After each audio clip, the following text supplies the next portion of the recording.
जय श्री कृष्ण दर्शकों। भाद्रपद मास के शुक्ल पक्ष की अष्टमी तिथि को राधा रानी जी का जन्म हुआ था, इसलिए इस दिन को राधा अष्टमी के रूप में मनाया जाता है।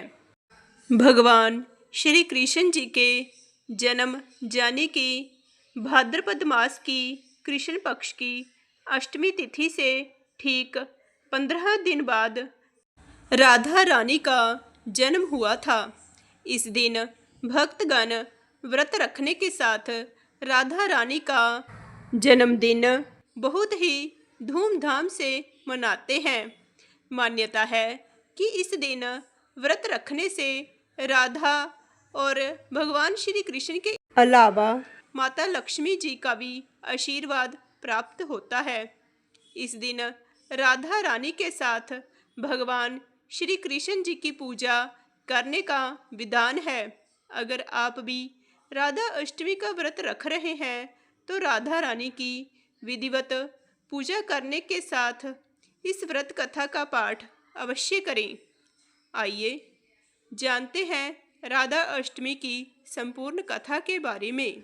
धार्मिक ग्रंथों में वर्णित राधा रानी की कथा के अनुसार एक बार नारद जी भगवान सदाशिव के पास पहुँचे और प्रणाम करके उनसे पूछा, हे भगवान, मैं आपका दास हूँ। मेरी एक जिज्ञासा है, कृपया आप उसे शांत कर दीजिए।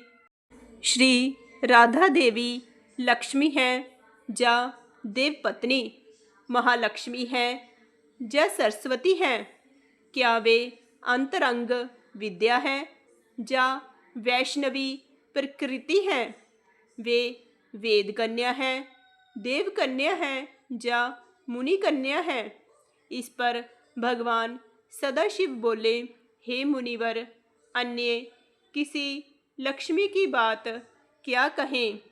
कोटि कोटि महालक्ष्मी भी राधा रानी जी के चरण कमल की शोभा के सामने तुच्छ है। हे नारद जी, मैं तो राधा रानी के रूप, लावण्य और गुण आदि का वर्णन करने में खुद को असमर्थ पाता हूँ। तीनों लोकों में कोई भी ऐसा समर्थ नहीं है जो उनके रूप आदि का वर्णन करके पार पा सके। उनकी रूप माधुरी जगत को मोहने वाले भगवान श्री कृष्ण को भी मोहित करने वाली है। यदि अनंत मुह से चाहूँ तो भी उनका वर्णन करने की मुझ में क्षमता नहीं है। नारद जी बोले, हे प्रभु, श्री राधिका जी के जन्म का महात्म्य सब प्रकार से श्रेष्ठ है। मैं उसको सुनना चाहता हूँ। हे भगवान, सब व्रतों में श्रेष्ठ श्री राधा अष्टमी के व्रत के बारे में मुझे बताइए। नारद जी के पूछने पर भगवान शिव जी ने बताया कि वृषभानुपुरी के राजा वृषभानु महान उदार थे। वे महान कुल में उत्पन्न हुए और सब शास्त्रों के ज्ञाता थे। अनिमा, महिमा आदि 8 प्रकार की सिद्धियां से युक्त श्रीमान धनी और उदार चेता थे। वे संयमी, कुलीन, सद्विचार वाले भगवान श्री कृष्ण जी के आराधक थे। उनकी भार्या श्रीमती श्री कीर्तिदा थी, जे भी महालक्ष्मी जी के समान भव्य रूप वाली और परम सुंदरी थी। वे सर्व विद्या और गुणों से युक्त कृष्ण स्वरूपा और महापतिव्रता थी। उनके गर्भ से ही भाद्रपद मास की शुक्ल पक्ष की अष्टमी तिथि को मध्याह्न काल में श्री वृंदावनेश्वरी श्री राधिका जी प्रकट हुई थी। शिवजी ने नारद को बताया कि राधा अष्टमी के दिन व्रत रखकर राधा रानी की पूजा करनी चाहिए। इसके लिए श्री राधा कृष्ण जी के मंदिर को ध्वजा पुष्पमाले, वस्त्र, पताका, तोरण आदि से सजाना चाहिए। 5 रंग के मंडप बनाकर उसके भीतर षोडश कमल यंत्र के बीच में राधा कृष्ण जी की मूर्ति स्थापित करें, जिसका मुंह पश्चिम की ओर रहे। इसके बाद राधा जी की स्तुति और ध्यान करें और उन्हें सुगंध, पुष्प, फल, धूप आदि अर्पित करें। उन्हें भोग लगाएं। पूजा के बाद प्रसाद ग्रहण करें। रात में जागरण करते हुए श्री राधा कृष्ण जी का कीर्तन करें। शिवजी ने नारद को बताया कि जो मनुष्य भक्ति से राधा अष्टमी व्रत का अनुष्ठान करता है वह श्री राधा कृष्ण जी के सानिध्य में श्री वृंदावन में स्थान पाता है और ब्रजवासी बनता है।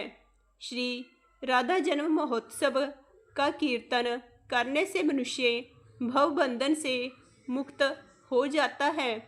जो व्यक्ति राधा नाम और राधा जन्माष्टमी व्रत की महिमा गाता है उसे सभी तीर्थों का फल और विद्या मिलती है। शिवजी ने कहा कि जो व्यक्ति श्री राधिका जी को भजता है, उन्हें याद रखता है, उसे मैं भजता हूँ और उसे मेरी कृपा प्राप्त होती है। राधा नाम स्मरण निष्फल नहीं होता। श्री राधा जी सर्वतीर्थमयी और ऐश्वर्यमयी हैं। श्री राधा भक्त के घर से कभी भी लक्ष्मी विमुख नहीं होती। जो राधा रानी का ध्यान करते हैं उसके घर श्री राधा जी के साथ श्री कृष्ण जी भी वास करते हैं।